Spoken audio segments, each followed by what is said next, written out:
Hello and welcome to another episode of Flash Performance. I have a 2009 Cadillac CTS. A friend called me up and said, "Hey Chad, do you work on Cadillacs?" And I said, "Not unless I have to, because I hate Cadillacs."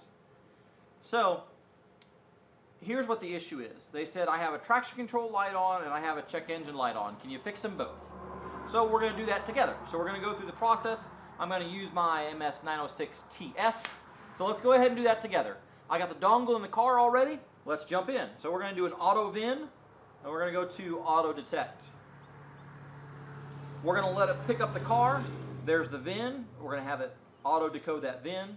Automatic transfer case. This is an all-wheel drive car. This is CTS 4 with the 3.6 liter V motor. So there's the car. Is everything correct? Yes. So when we have codes in multiple modules, I like to do an all system scan. So to do an all system scan, we're going to jump into diagnose, and we're going to do an auto scan. So this is going to go through every module. It's going to ask the module, are you here? Do you have any codes? And it's going to start populating that. By doing an auto scan, I'm going to get a full health picture of this car, because modules like to tattle on each other. So if one module lost communication with another module, or multiple modules lost communication, it's going to tell us, and so we can kind of pinpoint it down when we're talking about different codes in different modules. So we're already at 8 modules as we go through here.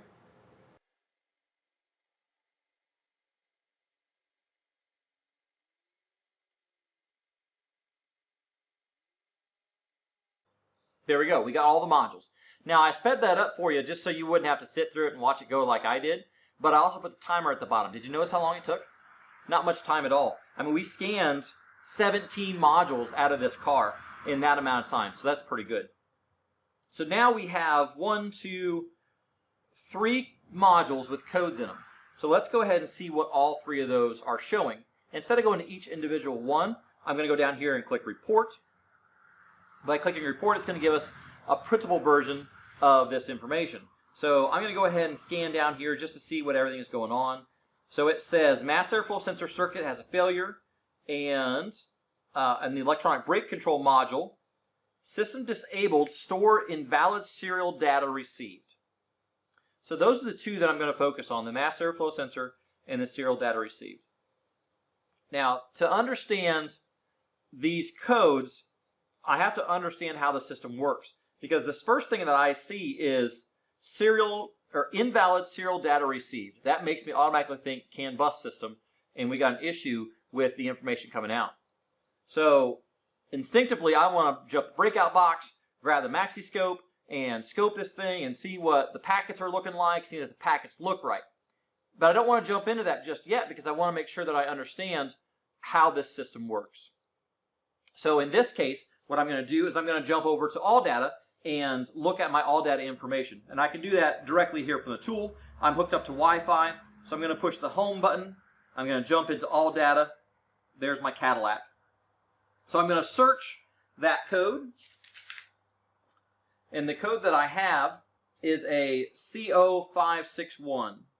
So we're going to type that in, C0561. And then we're going to select analog brake system. Okay, so if we look right here, it shows system data information stored in valid serial bus.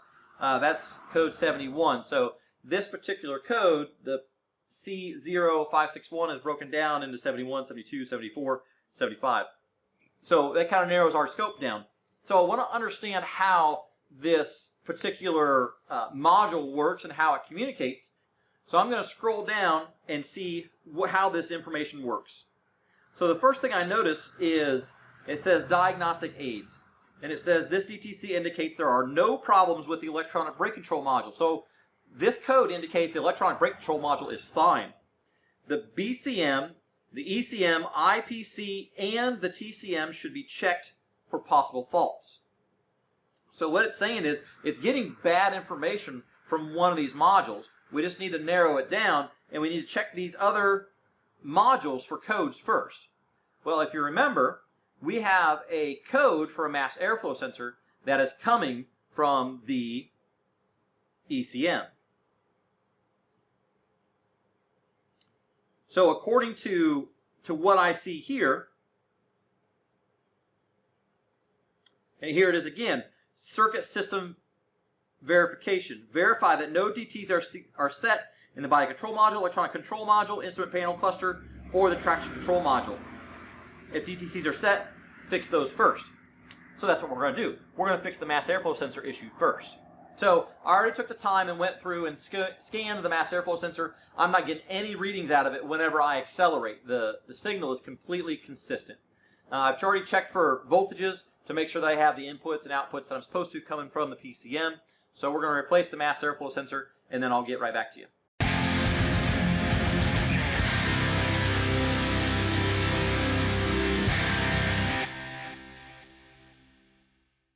Well, thanks to the power of video and one of the easiest mass airflow sensors I've ever changed, we got this one swapped out on the Cadillac, and now it's time to go through and clear all the codes and see if we have solved the issue.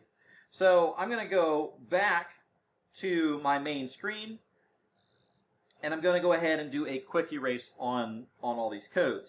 So we're going to go through and clear all the modules out, make sure all the codes are clear, and then we're going to take it for a test drive and make sure that, that everything runs right. The first thing we can do is let's make sure the mass airflow sensor is working properly by starting up the car. So I'm going to go into the engine control module. I'm going to go to live data. And I'm going to go, I can go a couple of different ways. I can go into engine or I can go into induction. I'm going to go into induction just because the data PID list is quite a few less than I have in the engine PID. So right there is my mass airflow sensor. And notice that it's in red.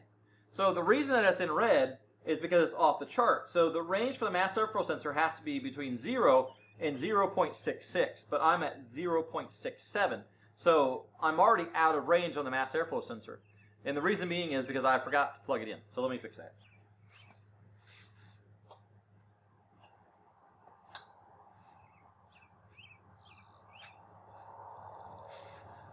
Okay, so now that I got plugged back in, we're back into a normal reading. So what I'm going to do is I'm going to go ahead and I'm going to change this into a graph. So by doing that, I'm going to change that graph right there. Now, one of the things that's new on the updates of your MaxiSys tool, and I'll drop this down again, is you'll see these scales on the side. So if you click that scale, notice that it changes from grams per second or to pounds per second. So depending on what information you're working on, that changes the scale that it's in. And you can independently change those scales in each graph without having to change all of them. So before we always had to go metric or standard. So now we can change individual. So let's say flow calculated, I want to see that in grams per second. Now I have that in grams per second where my mass airflow sensor is pounds per second. So by having that nice functionality, you can switch it to whatever you want to. And whatever information your data comes in, you can match that now with your MaxiSys tool. Let's fire up the car.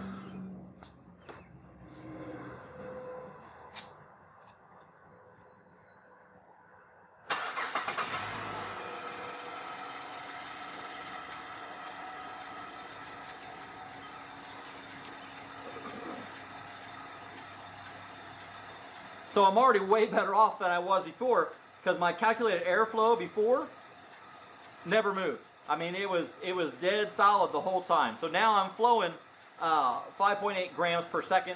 Let's change that back over into something I can understand.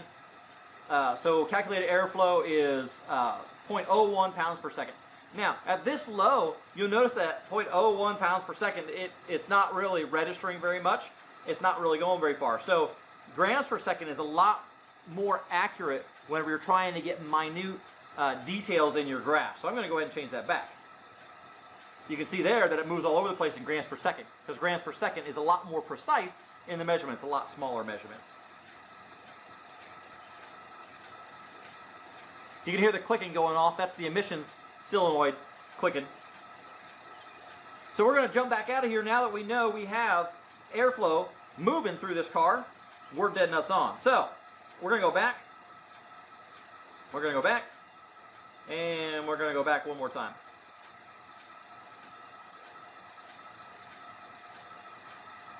So I still have an engine control module fault. Let's go see what it is. We're going to go ahead and go in. Trouble codes. Read codes.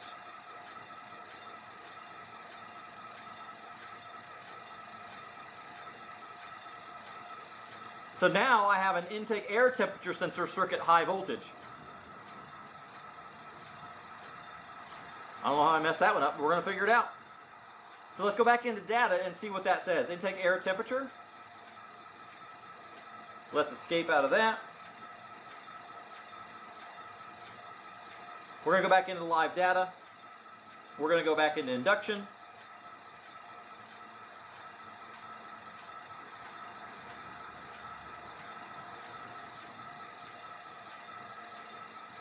Intake air temperature sensor is showing 82.4, which is what the temperature is out here. I'm going to clear the codes out again.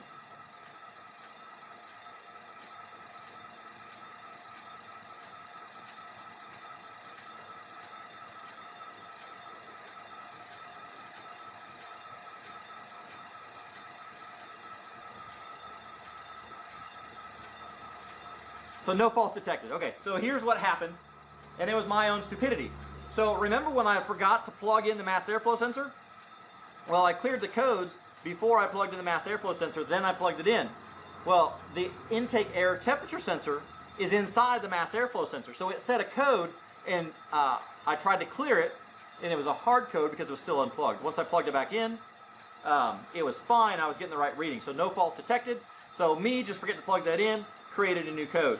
So I guess what I'm saying is, don't jump to conclusions just because you see that. Don't go, oh my God, my mass airflow sensor's bad. Do a little more research. Check out your live data. So we're going to go back. So one of the things I wanted to point out is before in the electronic brake control module, I would clear all the codes and I'd come right back on. I'd always have a mass airflow sensor code and I'd always have an electronic brake control module code. So notice that I have no codes in my electronic brake control module. So I fixed traction control by replacing the mass airflow sensor. Craziness, I understand that. But remember what we looked at in Alldata. When we looked at it in Alldata, all that information comes into the traction control module to assess how fast the engine is going and to be able to control the engine via the fly-by-wire and control the throttle blade. So that information is input back into the PCM to control traction control, to reduce torque, etc., etc. So all those are intertwined together. Thanks for watching. Another fix done by Flash Performance. Easy as that. Make sure you subscribe and stay tuned for more stuff coming up. Thanks.